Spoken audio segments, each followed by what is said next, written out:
Well, hey guys. Yeah, so Rylan asked me to walk through a little bit of the gear here.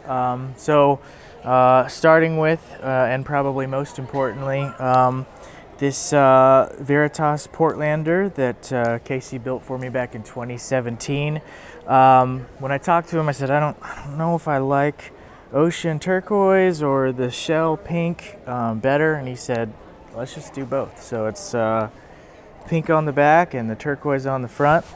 Love this guitar, can do just about anything with it. Yeah, and then moving on through to the pedal board. This used to be a setup for a Kemper stage, but I decided to jump to the quad Cortex, and I'm slowly replacing everything with just the quad Cortex. In the front, we have the Shure GLXD wireless system that goes into, I have always been a player that wants a compressor always on in the front.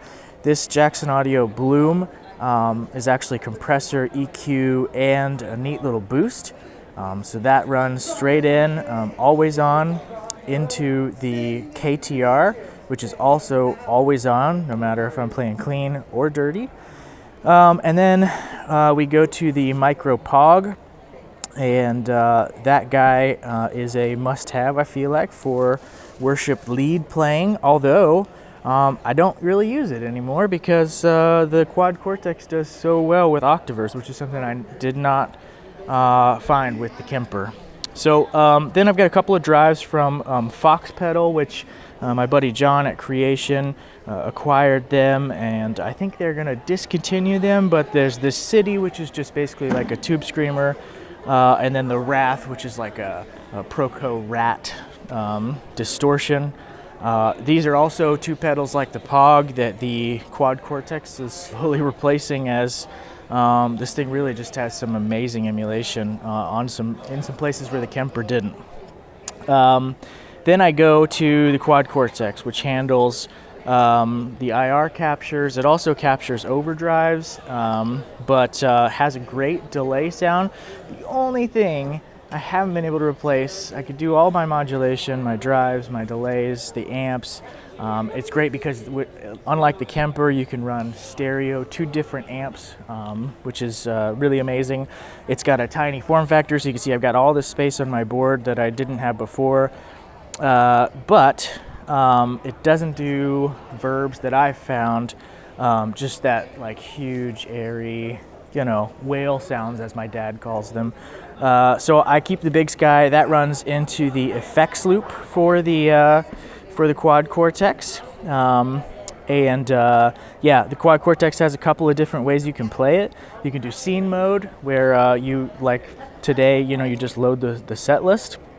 You can do stomp box mode if you're using it for all of your effects, and you can trigger them individually. What's really cool is each one of these switches is also a potentiometer, so when you go to edit, you can edit really fast. It's a touch screen, it's Wi-Fi, connects to your phone, but also you can edit parameters on these switches. They're also knobs, which is just super sweet. Honestly, probably end up, as the months go by, just using this thing. But then it comes out, we've got left and right out, and again, as I was using a Kemper stage, I wanted a junction box where the only place I'd ever have to plug in is this guy. So my buddy Brad at BTPA built this for me. It's got my left and my right XLR out. It has USB in, depending on what type. I didn't know if I was going to stick with the Kemper stage or something else. So I could use the desktop editor there, and then it's got the locking power con, because I wanted to be able to make sure that does not come unplugged in the middle of a set, which is a terrible sound. So yeah, that's start to finish on the rig. Fairly compact now, probably more compact as I get to know the Quad Cortex more and more, but fantastic unit there. Okay, so here's a clean with a really, really long decay reverb. And I like to throw on a really clean sound a little bit of tremolo, get that kind of pulsing, and since you can preset all of the BPM, you can make sure it's in sync with the song, but it makes it a little bit interesting. And then if I really want to kind of like big sound, but still on a slower song.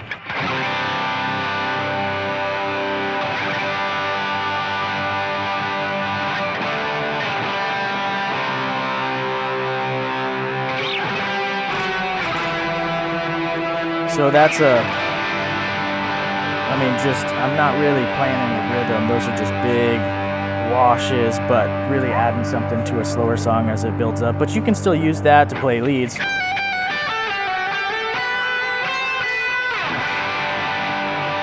So never too, like, I don't know, washy, I guess. Still get some clarity out of that. And then for like the Taylor Johnson, Wickham type stuff, again, this is the octaver on the built into the quad Cortex, but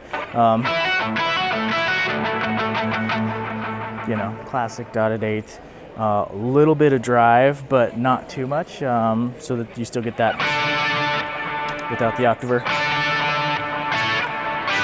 Doesn't make a ton of difference on playing like a triad, but playing a lead, it definitely does.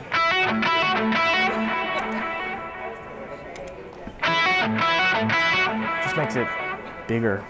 If you guys enjoyed the walkthrough, make sure you give this video a like and say thanks to Michael. If you have any questions though, drop them in the comments. We'll try to answer them as best as we can. Not we, I'll ask him and he'll answer. All right. Remember guys, we can do a lot of great things. Let's do it all for God's glory. See ya.